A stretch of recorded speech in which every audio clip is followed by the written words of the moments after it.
Thank you, Dr. Saurav. Thank you for such kind words. Cataract surgery in abnormal exit lens. Good morning, everyone. First of all, I'd like to thank All India Ophthalmic Society, Chairman Scientific Committee, Dr. Partha Biswas, and Dr. Saurav Mittal for giving me this opportunity. Abnormal exit lens, the two wide spectra are long and short, that is myopia and hypermetropia. There's incidence of around 25% of myopia and most in the Asiatic race. High myopia is labeled as greater than -6 diopter, and its incidence is also around 2% of the population. That's quite a huge number. And pathological myopia is labeled as myopia greater than -8 diopters. We face surgical challenges at all the various stages of surgery. Apart from the routine preoperative evaluation for a cataract case, special emphasis should be paid on retina. Periphery of the retina should always be screened for breaks, and macula should always be checked gently for RPE changes, for any atrophy or neovascularization of the choroid. But sometimes periphery checking is not really possible due to lenticular changes. Biometry, optical biometry really useful, especially when you have posterior staphylomas. Otherwise, immersion should always be done. And SRKT formula is a chosen one for long eyes. Long eyes have a thin sclera. So there's always a risk of perforation when we give either a retrobulbar or a peribulbar block. So topical anesthesia is considered the safest in these cases. And as there's a lot of iris movement, it's always advisable to use intracameral lignocaine.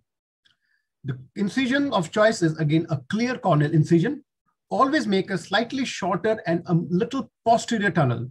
Long tunnel makes the instrumentation go vertical down and manipulation becomes difficult. And if by chance you have to make a sclerocorneal tunnel, then it should be a shallow one. This is a video which shows the tunnel being made. This is a normal tunnel. What we just see the stroke length of this tunnel. This is nearly a square type of a tunnel. And when we make it for a myope, the tunnel is more of a rectangle one with a long length that the length see that is on a limbal side. Rexes should always be attempted somewhere around 5 millimeters because they will appear small due to larger size of the cornea. Larger rexes size can lead to increased chances of PCO. Eyes which are myopic always have deep ACs, and then so there is more anterior posterior movement of the nucleus and the capsule due to lack of zonular strength and formed vitreous. This is a video showing the rexes in case of myopic eyes. You can see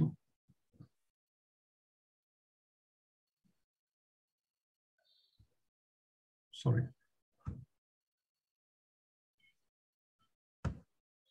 As we complete the rexes, this is just to show how the rexes will look at the end when the surgery is completed. We aim for a slightly shorter rexes in these cases. This is how the rexes looks like. It should be a slightly smaller one. Sometimes due to zonular laxity, it is not practical for us to make a nick in the capsule. So either you can do it with a cystotome, or what we actually do is we take a MVR, make a small nick in the anterior capsule, lift it up a little, and then we proceed with the rexes. Reverse pupillary block or the lens iris diaphragm retropulsion syndrome is especially common in high myopes and an area of concern. What actually happens in this video, you will see while we talk.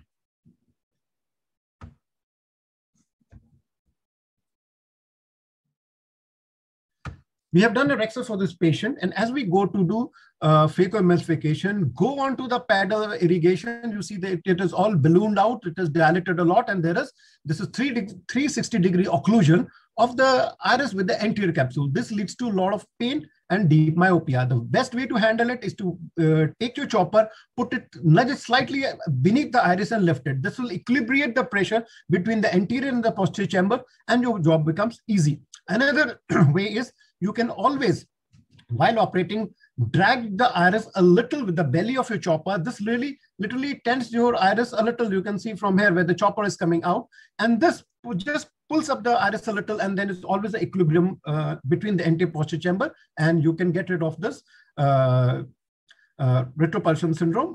And another way we can do, if you are so worried, you can always put one single iris hook that will take care of it all through the surgery. You should always avoid AC collapse in these cases because that puts a traction on the vitreous base and increases chances of RD. So for that, to always fill your AC with the visco OVDs, and IOL placement should always be done under copious visco or with a side port irrigation on. This is a video which I've been trying to show how you come out of it after doing the final irrigation aspiration. As we take out the IA probe, it should be gently. And another good aspect of short tunnel, which we can do to advantages, it plugs the wound to iris prolapse, and thus AC remains out. You should always remove OVDs, especially from behind the IOLs. Short tunnels are not easy to close. You have to always hydrate the tunnel, or if that's not setting in, then you suture the wound. This is a video which will show how to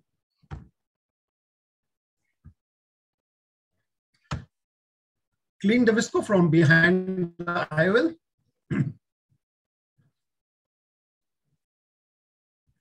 And this video will show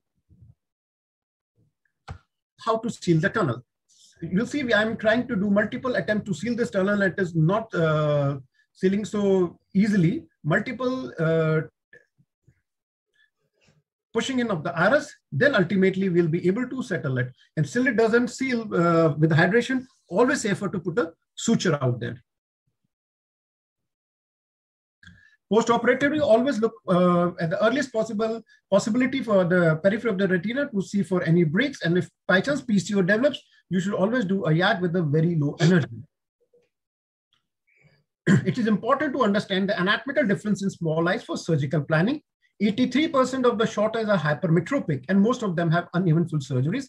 But it is really vital to distinguish nanophthalmic from the hypermetropic eyes because they are fraught with complications. Both of them have short axial length nanophthalm and axial hypermetropia, but the nanophthalmic eyes have a shallower AC, while hypermetropic eyes have nearly a normal AC. Various challenges in the pre-op. You should be always evaluating these patients for glaucoma, do a gonio or UBM to look for peripheral choroid effusions. A B scan should always be done, and optic nerve head evaluation, look at the iris for colobomas, and if it is his amblyopic, explain the prognosis to the patient. Look for other ocular cystic pathologies. Optical biometer or immersion, if done, Hoffer Q is the formula of choice and should be done with a reduced gain. You should always manage the IOP prehand, either with the help of medicines or mechanical compression or intravenous mannitol. Topical anesthesia is always preferred. Incision should be clear corneal, temporal, a slightly longer and more anterior tunnel. This has to prevent iris prolapse. And incision, prefer a 2.2 millimeter incision because the cornea is already small, and 2.8 will give sufficient or a little more astigmatism. This is a video which will show how we make tunnel in the hypermetropic eye. You see, this is, we started making the tunnel, the 3-plane. This is the normal stroke, and with a little slightly more stroke to make it slightly more longer tunnel.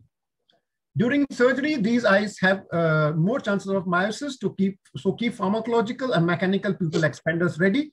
Rhexis is planned according to the size of the IOL.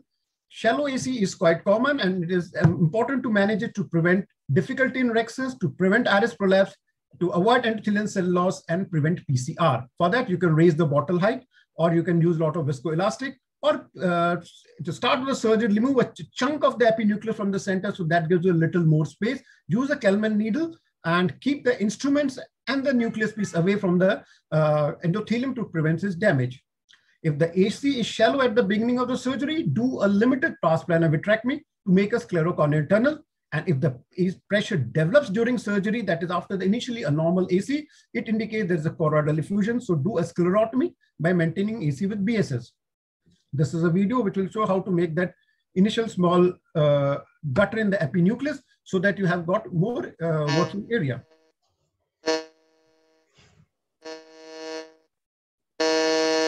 This is a video which will show how to put an IOL anyway. Then for piggyback IOLs, you should always put the piggyback anterior and preferably of a silicone oil. It is placed in the sulcus. It should be of a lower power, and the haptic should be perpendicular to that of the lens in the back. The wound should always be tightly sealed either with hydration or with suture. And in the post-op, always keep a tap on the intraocular pressure and spatial evaluation for interlenticular opacification in case of piggyback IOLs. Thank you. Thank you very much. Thank you, Dr.